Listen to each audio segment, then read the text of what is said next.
আজ এক প্রিয় মানুষের সঙ্গে দেখা করতে যাব। হাতের কাছে এই ক্যান্ডেলটা পেলাম, ভাবলাম ওর জন্য নিয়ে যাই। আমরা কোথায় বেরোচ্ছি?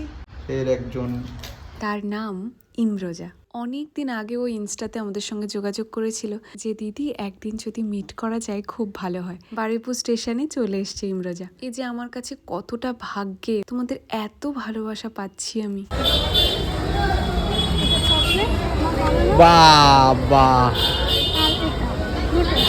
তুমি বানাও চকলেট? কেক চকলেট আমি নিজেই ও এগুলো তোমার বানানো? হ্যাঁ। ভাবতে পারছো, ও নিজের হাতে চকলেট বানিয়ে আমার জন্য নিয়ে এসছে। এর থেকে বড় পাওয়া আর কি হতে পারে বলো? যে জিনিসটা আমি পেয়েছি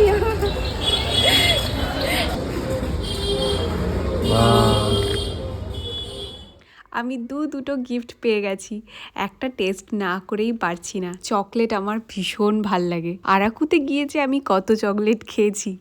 এটা সত্যিই ও খুব ভালো বানিয়েছে, ভীষণ ভালো। হাতে বানানো জিনিসের মর্যাদাই কিন্তু আলাদা। ওর সঙ্গে কথা বলে জানলাম ও নাকি এগুলো সেল করে। আমি তো চাইবো এত সুন্দর প্রতিভা সব জায়গায় ছড়িয়ে পড়ুক। ইনস্টাতে ওর পেজটা আমি ট্যাগ করে দেবো। থ্যাংক ইউ ইমরোজা, এত সুন্দর একটা গিফট করার জন্য। চলো সবাই ভালো থাকো, আজকে তাহলে আসি, দেখা হচ্ছে কাল।